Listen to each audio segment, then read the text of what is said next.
Hi folks, this is Daniela Cambone for ITM Trading, and before we get to my segment today, I just wanted to take a second to recognize the fact that we cover a lot of in-depth material on this show, and we get so many questions about folks that don't know how to navigate the current system. They don't know what to do with all this information. You know, when we hear about the rise of central bank digital currencies or the rise of BRICS nations, what is one to do? We get so many questions about what people can do. Not everyone knows whom they can trust. And I just wanted to share that one of the big reasons I joined ITM Trading was because of their level of research and how they help people plan strategically. So if any of you have questions, there's a link below where you can schedule a call with an expert analyst. All right, that said, let's get to it. Let's get to our show today.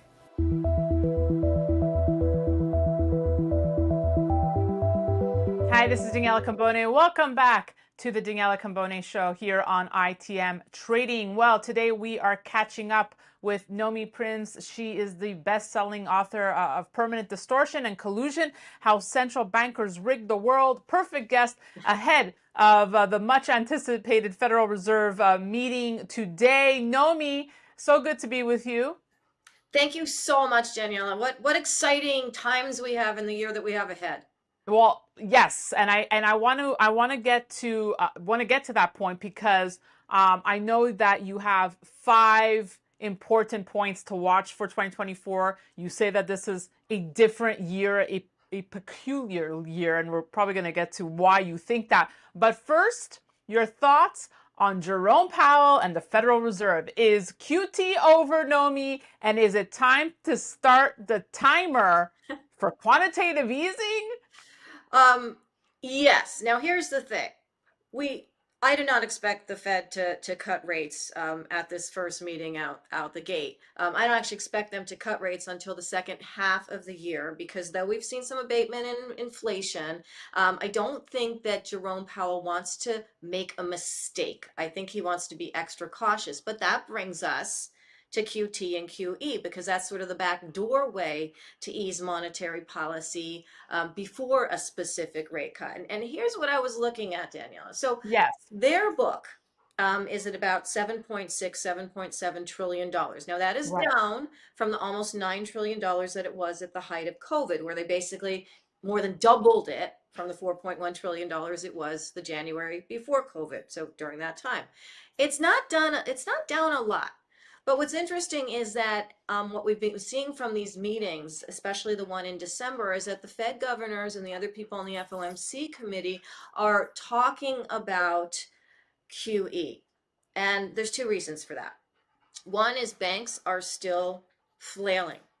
We know that the regional banks are not healthy yet. They're still sitting on loss-making treasury bonds, and they're still seeing deposits fly out the window. So what they're doing is they're borrowing from something the Fed set up last March when we had a banking crisis, which is a bank term funding facility and a program. They used to call things facilities. Now they're calling them programs. What the point being, it's a pile of money that is on loan to these banks, and all of these loans are due March 11th. I don't think that's going to happen. I don't think they're going to close that funding March 11th, which means it's going to stay on their books.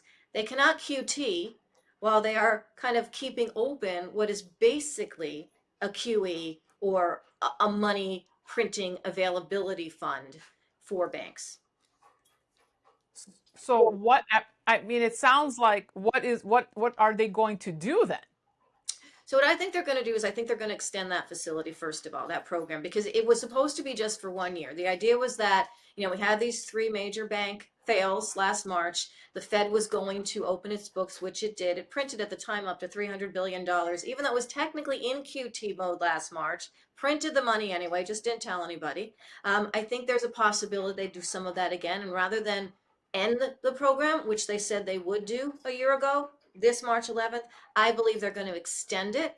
And we have just seen record outtakes from that program of $141 billion in the beginning of January. So it's not like banks are saying, hey, here's your money back. What they're saying is, we still need this money. So I think that the program's going to be extended. That's a backdoor QE. I think it could be grown, also a backdoor QE. And I think we're going to hear a lot of talk from this FOMC meeting about dialing back the roll off QT, these bonds that have been maturing, not being sold by the Fed as their method of QT. Yeah, yeah, and I mean, looking at the overall picture, right? I mean, I was talking to Lynette Zhang about this. I mean, there's such different narratives coming out of mainstream media. I mean, we have U.S. consumer confidence climbed to highest since end of 2021. I mean, the Fed's obviously looking at this, but on the flip side, we have all these layoffs. I mean, just now UPS to cut 12,000 jobs. I mean, so the question I think is the economy robust and healthy or not? Yeah, and that is an excellent question, and obviously it depends who you ask. So when we see that those consumer confidence numbers are up in general, and consumers are buying in general, they are doing so at record debt levels. And not only are these debt levels record, but the interest rate for the debt is also at record high. So what that means is as these layoffs, as these job cuts kind of filter into people, into their families, it's going to be harder and harder to come up with the excess money, the excess cash to pay off these credit bills. And what we've also seen is that a lot of the credit card debt is about basic needs. There's credit card debt that's risen for healthcare, credit Yes. card debt for utilities, credit card debt for food. People never used to use their credit cards for food, Danielle, and now they're using them for food. So Yes. this all comes across as looking very healthy, but it's actually like, a sort of veil of health covering this potential rot. And to that point, because I know you tweeted about it as well, it's directly from an article from the Wall Street Journal that says from fuel and groceries to hotels and airline tickets, U.S. consumers are putting more purchases on credit cards and taking longer to pay them off. The four biggest U.S. banks reported higher credit card spending in 2023 compared with the previous year. Unpaid balances also surpassed 2019 levels for the first time, showing that consumers are putting more purchases on cards and taking longer to pay off their bills than they were before the pandemic. Right. Right. And So, again, and they're doing so at a greater cost. So they're pushing stuff into the future. They're making these purchases now, and that allows retailers as well. I mean, even if you take out food and utilities and the health and the basic needs that they're now paying for, people are paying for. Also, even items, whether it's a TV or a sofa or whatever, there's all these extra layaway programs, because retailers want to move product. And in the big numbers, that comes across as sales, because they are sales, but it's another method of people effectively tapping into future income, which they may not receive in order to pay higher price debt today. And the country's doing the same thing. So that's the other thing that the Fed looks at as well, just doesn't talk about. We've got 34 trillion and counting of debt. We basically are paying over $500 billion in interest per year on our debt, and we have a $1.7 trillion deficit. So more than almost a third of the deficit is just our interest payments. And you can't grow the economy out of that. And that connects back to potential job losses or people doubling or tripling up on jobs. and everyone, I guess I'll just ask you to weigh in on this. Everyone's kind of doing these surveys of who's most likely to get fired in these situations. Is it the remote workers, middle managers? I mean, what's your gut feeling? Yeah, I mean, middle managers are definitely at risk here, because the higher level managers are basically not going to fire themselves unless, or at least most of them, unless their company actually implodes. The lower levels are being stretched, although they are at risk, and the middle levels, unless they're able to either produce product or produce content or whatever it is their company does, are the ones that get squeezed in the middle. I mean, just like the middle class gets squeezed as Well our said. economy is less stable. It's the same thing for corporations. Let's get to what I started saying at the beginning, your five flashpoints, what you call them, that you're watching for 2024, and what you say could possibly make 2024 it's a different year, you say. Right. So we talked a little bit about banks and the Fed. So that's definitely one of those points. I don't think banks are out of the woods yet. I do think that whether it's commercial loans or consumer loans, we are going to see more problems with credit coming out of banks, possible more delinquencies and possible defaults. And this could filter in to the corporate world as well, depending on which corporations are just embedded in this idea of extra debt to function. So all of that idea of banking debt, consumers, that's definitely a flashpoint to watch. The other thing is we are in an election year. right? So the second thing is we're looking at a very volatile geopolitical year. Of course, we've got the US election. We just had an election in Taiwan, which has created some more volatility with respect to China and Taiwan, and therefore China and the US and the South China Sea, and more tensions over who gets what and who gets access to those waterways there. We obviously have rising tensions that are already high in the Middle East, with what's happening right now in Jordan, with what Biden wants to do, or what the Mhm. administration may want to do to act strong in the face of an election coming up. So there's all of this sort of movement coming on. The UK has elections. ECB is gonna, Europe's gonna have elections. So there's just a lot of change that's going on at the sort of government levels around the world, and that means within their countries, with respect to their populations, and also with respect to each other. And we saw a lot of this happen in 2016, a bit less in 2020, because there were less global elections. But now we have another mega election year, and that's going to create political volatility and citizen volatility as well. And of course, with the ongoing war in Ukraine, I still think that we could see additional supply chain disruptions, particularly with regard to energy, and a little bit more on food products that we saw at the beginning of that war, feeding into this year if we see more sort of transportation and production modes of getting resources from A to B change in the wake of also those elections and what that means. So there's a lot of geopolitics here to put volatility into the overall markets, which leads me to third of my points, which is that there are some materials that are in definite demand by all countries because of geopolitics, because of the striving for energy independence across the world, and because we're still in a big energy transition.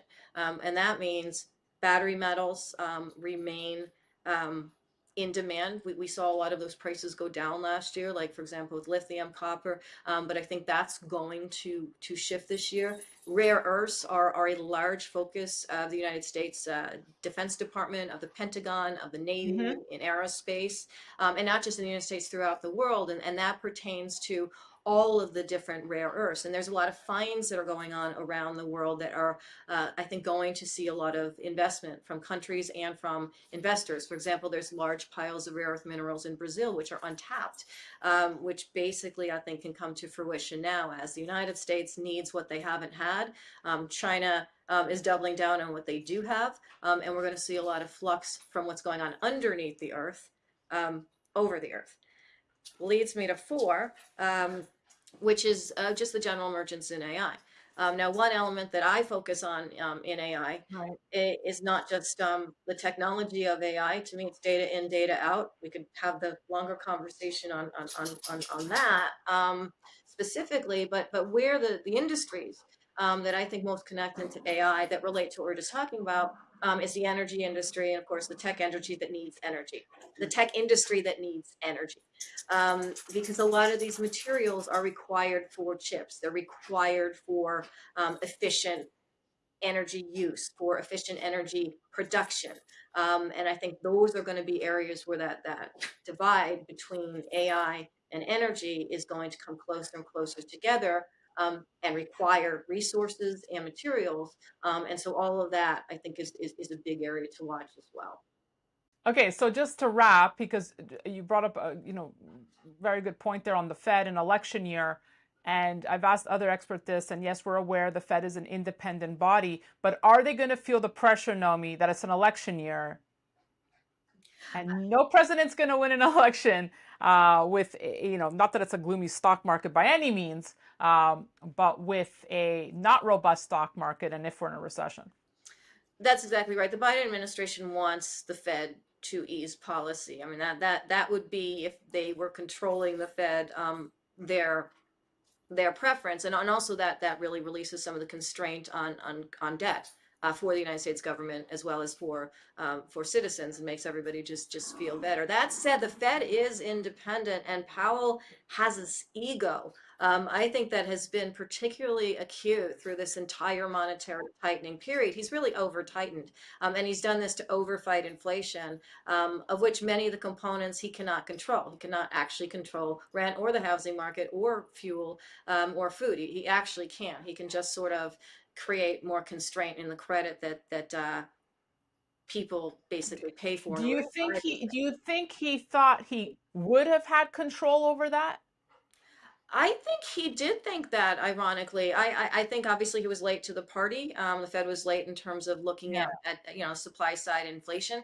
And I think he thinks that I think he's taking a victory lap on inflation, but the fact that he's also using words still that are cautionary about taking that victory lap, I think he's still in between the did I really do this?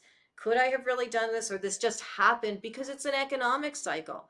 We had tight supply, prices got spiked after COVID, and how much of that the Fed could control on the downside, we can't ever really untangle. So it's his perception versus Mm. just the data. And we also could have supply shocks in any of those areas for any reason, geopolitics Yep. or any kind of supply disruption in the future as well, which he can't control. So I think he just wants to back away from that, which is why I think he's not going to cut rates until before the election. We could see cuts from the summer through the election, much more likely than before that. And these sort of backdoor QEs Yeah. happen before, in this first half of the year. Let's see what they do, Nomi.